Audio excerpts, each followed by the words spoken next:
Hello guys, good morning. Welcome back to my YouTube channel. तो आज का अपना टॉपिक है राइस। तो राइस का बोटेनिकल नेम है ओराइजा सेटाइवा। कुल है ग्रेमिनी। 2n बराबर होते हैं 24 और उत्पत्ति स्थान है दक्षिणी पूर्वी एशिया या इंडो बर्मा। तो धान में प्रोटीन की बात करते हैं तो 6 से 7% पाई जाती है, जो खाद्यान्नों में सबसे कम चावल में ही पाई जाती है। राइस में कार्बोहाइड्रेट की मात्रा 75 से 80% पाई जाती है। धान के बीजों में वसा की मात्रा 2.5% पाई जाती है। धान के पुष्पक्रम को पेनिकल कहा जाता है और इसके बीज को कैरियोप्सिस कहा जाता है। धान की पुलाव का कम पाचकता का कारण सिलिका पोषक तत्व होता है।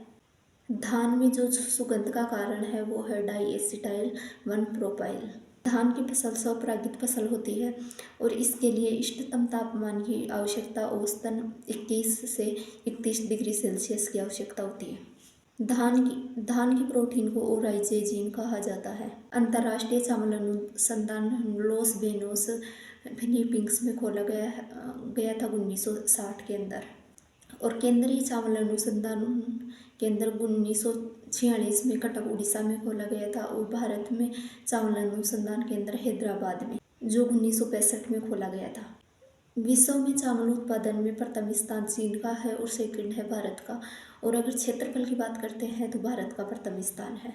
और भारत में अगर धान के उत्पादन की बात करते हैं तो पश्चिम बंगाल प्रथम स्थान पे है, और अगर उत्पादकता की बात करते हैं तो पंजाब प्रथम स्थान पे है। धान का कटोरा छत्तीसगढ़ को कहा जाता है। राजस्थान में धान उत्पादन में अग्रणी जिला बूंदी है, और क्षेत्रफल की बात करते हैं तो हनुमानगढ़ है। धान अनाजों में भारत की मुख्य फसल है, जिसपे 60% जनसंख्या धान के ऊपर निर्भर करती है भारत की। खाद्यान्न फसलों के अंतर्गत धान का ही भारत सबसे ज़्यादा उत्पादन करता है।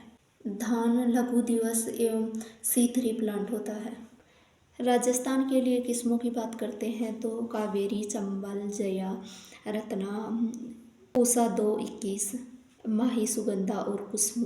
भारत में सर्वप्रथम 1964 में TN फर्स्ट बोनी किस्म लाई गई थी, और IR8 किस्म है वो 1965 में भारत में लाई गई थी।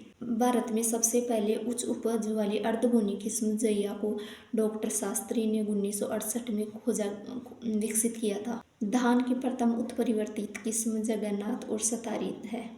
धान की जो लवण सहनशील किस्म है वो है लूनीश्री और IR8। विश्व की जो प्रथम बासमती किस्म है वो है PRH10।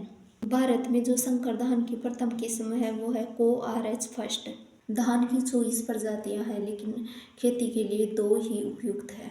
पहली प्रजाति है ओराइजा ग्लेबेरिमा, जिसकी दक्षिणी अफ्रीका में ही केवल खेती की जाती है। दूसरी है ओराइजा सेटाइवा।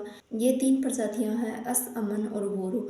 अस की बुआई मई जून में की जाती है, जिसकी कटाई सितंबर अक्टूबर में की जाती है, और अमन की बुआई जून जुलाई में की जाती है, जिसकी कटाई नवंबर दिसंबर में की जाती है, और बोरो की बुआई नवंबर दिसंबर में की जाती है, जिसकी कटाई मार्च अप्रैल में की जाती है। धान की नर्सरी की बात करते हैं तो नर्सरी के लिए 1000 मीटर स्क्वायर क्षेत्रफल की आवश्यकता होती है, यानी धान की बुआई के लिए 1/10 भाग क्षेत्रफल के लिए पर्याप्त होता है। भारत में तमिलनाडु और पश्चिम बंगाल में तीनों ऋतुओं में धान की खेती की जाती है। धान की बुआई के लिए मृदा की बात करते हैं तो क्ले दोमट मृदा उपयुक्त रहती है, और pH की बात करते हैं तो 4.5 से 6.5 pH मान पर फसल उगाई जा सकती है।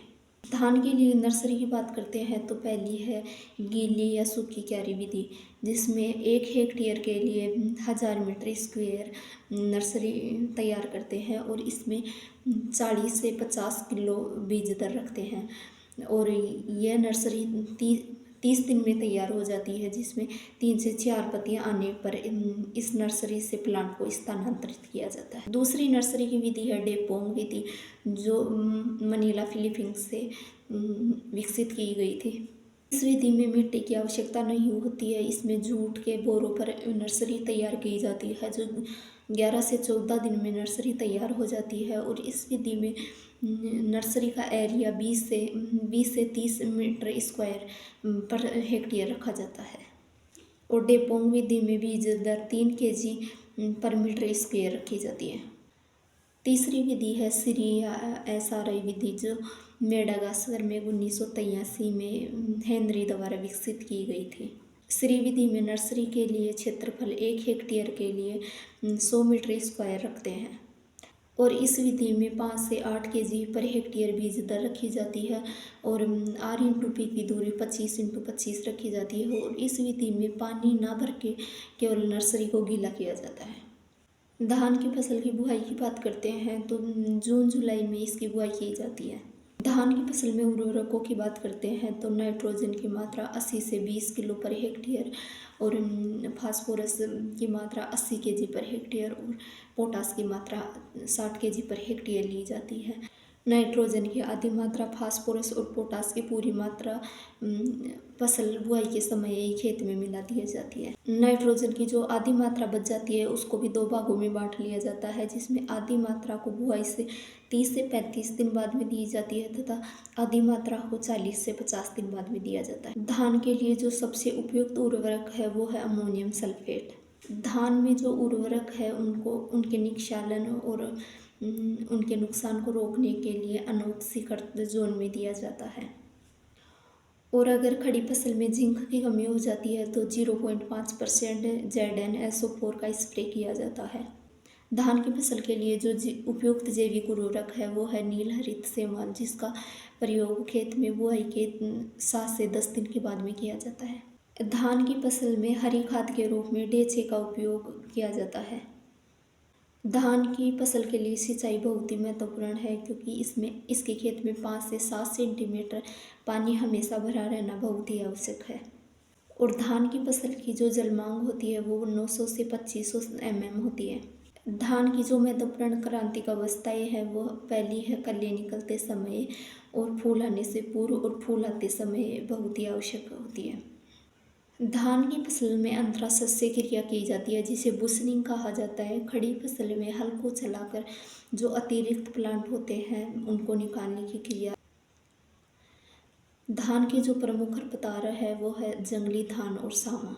धान में जो प्रमुख शाकनाशी यूज किए जाते हैं वो है ब्यूटाक्लोरिया मेचेटी, जिसका उपयोग अंकुरण से पूर्व किया जाता है नर्सरी अवस्था में। दूसरा है प्रोपेलिन या स्टाफ F34, जिसका प्रयोग रोपण के 6 से 8 दिन बाद में किया जाता है। धान का पहला रोग है ब्लास्ट या जोका रोग, जो कवक के द्वारा फैलता है। इसके नियंत्रण के लिए बीजोपचार थायरम के द्वारा किया है। दूसरा रोग है ब्राउन लीफ होपर, जो कवक के द्वारा फैलता है। इस रोग के कारण ही बंगाल में 1943 में भयंकर अकाल पड़ा था। धान के कीटों की बात करते हैं तो धान का तना छेदक रोग और धान का गंदी बग रोग। धान की उपज की बात करते हैं तो सिंचित क्षेत्रों के लिए 50 से 60 क्विंटल पर हेक्टेयर और सामान्य क्षेत्रों के लिए 35 से 40 क्विंटल पर हेक्टेयर उपज होती है। धान के भंडारण के समय दानों में 10 से 12% से अधिक नमी नहीं होनी चाहिए।